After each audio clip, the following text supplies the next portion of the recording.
नमस्कार, आप देख रहे हैं पब्लिक टाइम्स पूर्वांचल। मैं हूं हेमा। आइए जानते हैं देवरिया की खास खबरों को विस्तार से।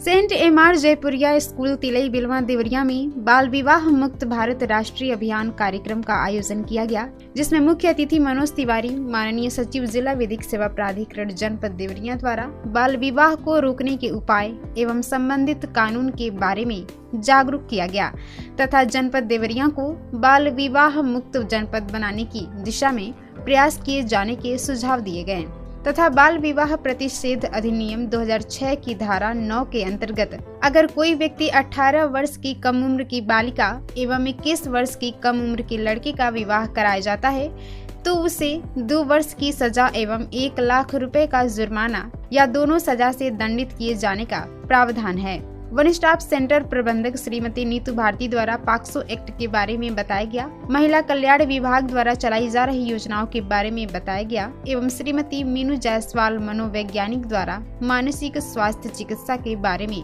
बताया गया। कार्यक्रम में महिला थाना की सब इंस्पेक्टर श्रीमती निशा तथा जिला चिकित्सालय मानसिक स्वास्थ्य विभाग से श्रीमती वर्षा सिंह उपस्थित रहीं। देवरिया जिले के एक परिवार में चिंता का माहौल तब पैदा हो गया जब आजाद नगर क्षेत्र के रहने वाले लगभग 30 वर्षीय अर्जुन यादव 7 दिसंबर 2025 से लापता हो गए। परिजनों ने बताया कि अर्जुन बोल नहीं पाते हैं, जिसके कारण वह अपनी पहचान या जानकारी स्वयं नहीं बता सकते। उनकी सुरक्षित खोज के लिए पुलिस और परिजन लगातार प्रयास कर रहे हैं। लापता होने के समय अर्जुन ने भूरे रंग का स्वेटर, नीले रंग का लोअर और काला मफलर पहने हुआ था। उसका कद लगभग 5 फुट 6 इंच है और रंग गेहुआ है। परिजनों ने लोगों से अपील की है कि यदि अर्जुन कहीं दिखाई दे तो उन्हें अकेला न छोड़ा जाए और तुरंत सूचना दी जाए।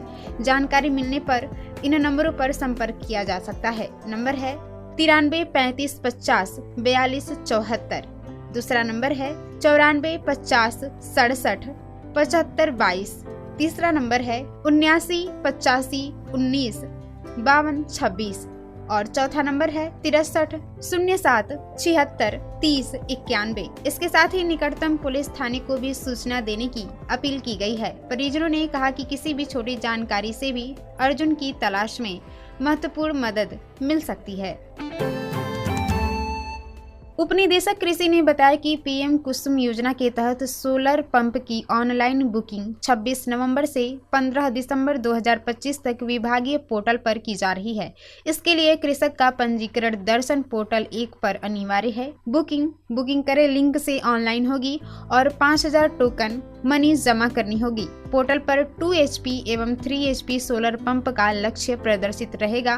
किसान CSC या सहज जन सेवा केंद्र से आधार या पंजीकरण संख्या द्वारा अपनी आवश्यकता अनुसार पंप चुन सकते हैं। नए किसान दर्शन पोर्टल 2 पर पंजीकरण कर सत्यापन के बाद बुकिंग कर सकते हैं। चयन ई-लॉटरी से होगा। पात्रता के अनुसार कृषक के पास क्रियाशील बोरिंग होना जरूरी है। बोरिंग और जलस्तर के हिसाब से 2, 3, 5, 7.5 और 10 HP पंप का चयन किया जाएगा। इच्छुक किसान समय से टोकन जमा कर बुकिंग सुनिश्चित करें। देवरिया के जनपद न्यायालय में तृतीय एवं चतुर्थ श्रेणी के रिक्त पदों पर 65 वर्ष से कम आयु वाले सेवानिवृत्त कर्मियों की अस्थायी पुनर्नियुक्ति की जाएगी। यह नियुक्ति अधिनियम 1 वर्ष तक या पद भरने आयु सीमा पूरी होने तक प्रभावी रहेगी। चयन साक्षात्कार, पूर्व सेवा अभिलेख और गोपनीय प्रविष्टि के आधार पर उच्च न्यायालय की स्वीकृति से होगा। वेतन अंतिम आहरित वेतन में से पेंशन घटाकर दिया जाएगा। आवेदन के साथ यह शपथ पत्र देना अनिवार्य है कि आवेदक पर कोई आपराधिक मामला लंबित नहीं है और न ही दोष सिद्धि हुई है। 2 संभ्रांत व्यक्तियों से चरित्र प्रमाण पत्र भी संलग्न करना होगा। चयनित उम्मीदवारों को नियुक्ति से पहले मुख्य चिकित्सा अधिकारी देवरिया से स्वास्थ्य प्रमाण पत्र जमा करना होगा। आवेदन निर्धारित प्रारूप में 22 दिसंबर 2025 शाम 5 बजे तक प्रशासनिक कार्यालय जनपद न्यायालय देवरिया में स्वीकार किए जाएंगे। बाद में मिली आवेदनों पर विचार नहीं किया जाएगा। तृतीय श्रेणी के 93 और चतुर्थ श्रेणी के 29 पद रिक्त हैं। देवरिया में शांति व्यवस्था बनाए रखने के लिए 10 दिसंबर 2025 से 9 फरवरी 2026 तक निषेधाज्ञा लागू रहेगी। एडीएम जैनेंद्र सिंह ने बताया कि क्रिसमस, नव वर्ष, गुरु गोविंद सिंह जयंती, मोहम्मद हजरत अली जन्म दिवस सहित आगामी त्योहारों और विभिन्न परीक्षाओं को देखते हुए यह अवधि बढ़ाई गई है। आदेश धारा 163 व 183 के तहत पूरे जनपद में तत्काल प्रभाव से लागू है। धार्मिक स्थलों को क्षति पहुँचाना, भड़काऊ पोस्टर, नारे, अफवाह फैलाना, बिना अनुमति अस्त्र शस्त्र रखना प्रतिबंधित है। परीक्षा केंद्रों के 100 मीटर के दायरे में 5 से अधिक लोगों का जमावड़ा, मोबाइल, आईटी, गैजेट्स ले जाना और परीक्षा समाप्त होने से पूर्व केंद्र छोड़ना पूर्व प्रतिबंधित है। केंद्र से 1 किलोमीटर की क्षेत्र में फोटोकॉपी या स्कैनर संचालन भी नहीं होगा। उल्लंघन धारा 223 के तहत दंडनीय होगा। सीडीओ प्रत्युष पांडे ने बताया कि रबी सीजन के लिए जनपद में यूरिया, डीएपी और एनपीके की पर्याप्त आपूर्ति है। अब तक यूरिया 13,099 एमटी, डीएपी 12,928 एमटी और एनपीके 7,314 एमटी का वितरण किया जा चुका है। सहकारी व निजी बिक्री केंद्रों पर पर्याप्त स्टॉक उपलब्ध है और लगातार आपूर्ति जारी है। उन्होंने निर्देशित किया कि सभी विक्रय केंद्र रेट बोर्ड व स्टॉक बोर्ड अपडेट रखें और अनियमितता पर कार्रवाई की जाएगी। किसान से अपील है कि आधार कार्ड साथ रखें और पीओएस मशीन से ही उर्वरक खरीदें। किसी भी समस्या पर नियंत्रण कक्ष नंबरों पर सूचना दें। धान खरीद 107 केंद्रों पर जारी है। अब तक 1,785 किसानों से 7,778 मीट्रिक टन धान खरीदा जा चुका है। धान विक्रय के लिए fcs.up.gov.in पर पंजीकरण अनिवार्य है। समर्थन मूल्य 2,369 रुपये प्रति कुंटल निर्धारित है। साथ ही 20 रुपये प्रति कुंटल अतिरिक्त भुगतान दिया जाएगा। समस्या होने पर किसान हेल्पलाइन नंबर पर संपर्क कर सकते हैं। पुलिस अधीक्षक संजीव सुमन के निर्देशन पर चलाए जा रहे अभियान के तहत भटनी थाना पुलिस ने हत्या के प्रयास से जुड़े मुकदमे में वांछित 2 अभियुक्तों को गिरफ्तार किया है। अपर पुलिस अधीक्षक दक्षिणी सुनील कुमार सिंह के निर्देशन और क्षेत्राधिकारी भाटपर रानी अंशुमान श्रीवास्तव के पर्यवेक्षण में ये कार्रवाई की गई। थाना भटनी में पंजीकृत बीएनए से संबंधित आरोपी राहुल और मिथिलेश यादव दोनों निवासी नोनापार को 10 दिसंबर 2025 को नोनापार भाटपर रानी मार्ग से गिरफ्तार किया गया। उनके पास से घटना में प्रयुक्त 2 डंडे भी बरामद हुए। दोनों के खिलाफ नियमानुसार अग्रिम कार्रवाई की जा रही है। देवरिया के रविंद्र किशोर शाही स्पोर्ट स्टेडियम में प्रांतीय सीनियर महिला हॉकी प्रतियोगिता के लिए ट्रायल आयोजित किया गया। ट्रायल में कुल 24 खिलाड़ियों ने हिस्सा लिया, जिनमें से 12 खिलाड़ियों का चयन मुख्य टीम के लिए किया गया। चयनित खिलाड़ियों में सिमरन खातून, रोशनी राजभर, मधु कुमारी, अर्चिता कुशवाहा, निक्की विश्वकर्मा, पलक शर्मा, अनता गौड़, प्रियांशी कुशवाहा, छाया कुशवाहा और रिया सिंह शामिल रही। सुंदरी और प्रतिमा प्रसाद को आरक्षित श्रेणी में रखा गया है। पुरुष बॉक्सिंग ट्रायल में केवल 2 खिलाड़ी विकास और निर्भय सिंह ने प्रतिभाग किया। दोनों खिलाड़ियों ने बेहतर प्रदर्शन के आधार पर मंडलीय ट्रायल के लिए क्वालिफाई किया गया। सभी चयनित खिलाड़ी 11 दिसंबर को गोरखपुर में होने वाले मंडलीय ट्रायल में हिस्सा लेंगे। विदेश भेजने के नाम पर लाखों की ठगी करने के आरोप में महाराष्ट्र पुलिस ने मैल थाना क्षेत्र के धर्मेर गांव निवासी संतोष यादव को गिरफ्तार कर मुंबई ले गई। आरोपी के पास से 2 लोगों के मोबाइल नंबर, आधार कार्ड, वोटर आईडी और एक मोबाइल फोन बरामद हुआ है। जानकारी के अनुसार संतोष यादव 4 साल पहले पॉलिटेक्निक करने के बाद नौकरी की तलाश में मुंबई गया था। वहां वह विदेश भेजने वाले गिरोह के संपर्क में आकर कांदीबली इलाके में लोगों को विदेश भेजने का झांसा देकर ठगी करने लगा। कई लोगों से रुपए लेने के बाद वह फरार हो गया। पीड़ितों ने कांदीबली थाने में शिकायत दर्ज कराई, जिसके बाद पकड़े गए आरोपियों ने पूछताछ में संतोष का नाम और मोबाइल नंबर बताया। सर्विलांस के आधार पर मुंबई पुलिस बुधवार सुबह मैल थाने पहुंची और स्थानीय पुलिस कर्मियों को साथ लेकर धर्मेर गांव में छापेमारी कर आरोपी को गिरफ्तार किया। थाने में पूछताछ के बाद पुलिस उसे उसके घर ले गई, जहां से ठगी से जुड़े दस्तावेज और मोबाइल बरामद किए गए। सीओ बरहज राजेश कुमार चतुर्वेदी ने बताया कि आरोपी के खिलाफ महाराष्ट्र में ठगी और धोखाधड़ी का मामला दर्ज है। मुंबई पुलिस आगे की पूछताछ और कार्रवाई करेगी। यूपी बिहार सीमा के स्याहीपुल चेक पोस्ट पर शराब के नशे में धुत युवकों ने अवर निरीक्षक मद्य निषेध राजीव रंजन शुक्ला और उनके साथ तैनात होमगार्डों पर हमला कर दिया।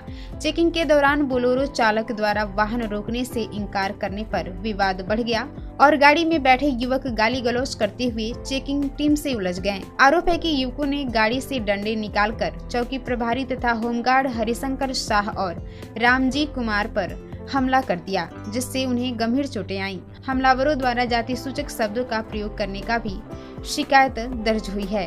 राहगीरों की मदद से 3 आरोपियों नौशाद अंसारी, इस्तेखार अंसारी और मोहम्मद कुदूस अंसारी निवासी हरपुर थाना आंदर जिला सीवान को पकड़ लिया गया, जबकि एक आरोपी मौके से फरार हो गया। गिरफ्तार युवकों को मैरवा पुलिस को सौंप दिया गया है। मैरवा थाना प्रभारी संजीत कुमार ने बताया कि चारों युवकों के खिलाफ प्राथमिकी दर्ज कर ली गई है और फरार आरोपी की तलाश जारी है। रुद्रपुर के आजाद नगर वार्ड के रहने वाले 62 वर्षीय किसान गुलाब सोनकर की पोखरी में डूबने से मौत हो गई। वे रोज की तरह भोर में करीब 4 बजे टहलने निकले थे। सुबह देर तक न लौटने पर परिजनों ने उनकी तलाश शुरू की। दोपहर करीब 12 बजे पूर्वी बाईपास स्थित एक लाइब्रेरी के पीछे पोखरी में उनका शव उतराता मिला। राहगीरों की सूचना पर पुलिस मौके पर पहुंची और शव को बाहर निकालकर पोस्टमार्टम के लिए भेज दिया। गुलाब सोनकर खेती कर परिवार का भरण पोषण करते थे। उनके 5 पुत्र और 1 पुत्री हैं, जिनमें से 2 बच्चों की शादी अभी नहीं हुई है और उनकी पत्नी का पहले ही निधन हो चुका है। पुलिस मामले की जांच पड़ताल कर रही है। देवरिया जिले की पुलिस ने सिम बॉक्स के माध्यम से अंतर्राष्ट्रीय कॉल को लोकल कॉल में बदलकर चलाए जा रहे अवैध एक्सचेंज का भंडाफोड़ किया है। यह प्रणाली सुरक्षा के लिए गंभीर खतरा मानी जा रही है।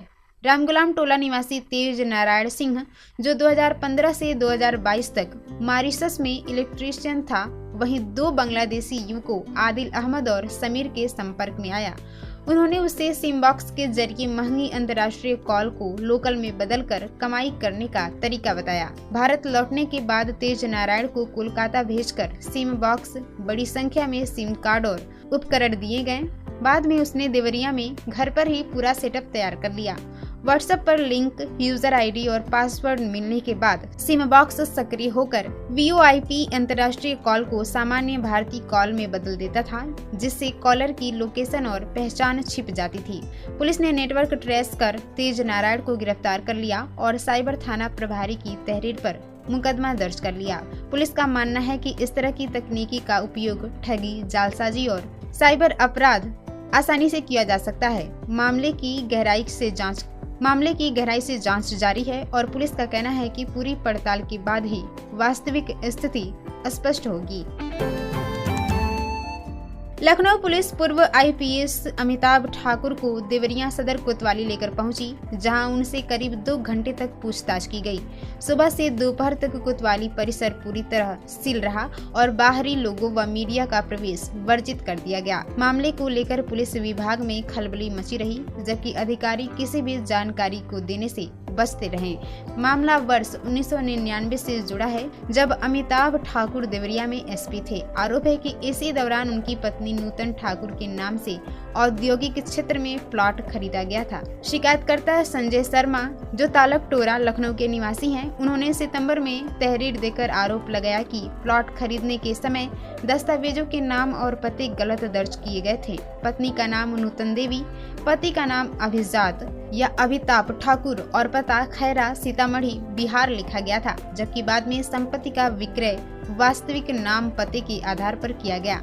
आरोप है कि इससे सरकारी विभागों और बैंकों को भ्रमित किया गया तथा पद का दुरुपयोग किया गया। इसी मुकदमे के तहत शाहजहां रेलवे स्टेशन से लखनऊ पुलिस ने अमिताभ ठाकुर को ट्रेन से गिरफ्तार किया था और बुधवार को पूछताछ के लिए देवरिया लाई। पूछताछ के दौरान भी कोतवाली में कड़ी सुरक्षा व्यवस्था रही। पुलिस अधीक्षक संजीव सुमन सहित जिले के अधिकारी इस मामले के आधिकारिक जानकारी देने से बचते रहे। पुलिस मामले की आगे की कार्रवाई में जुटी है। ये थी देवरिया की खास खबर। आप इसे देख रहे थे पब्लिक टाइम्स पूर्वांचल पर। मैं थी आपके साथ हेमा। नमस्कार।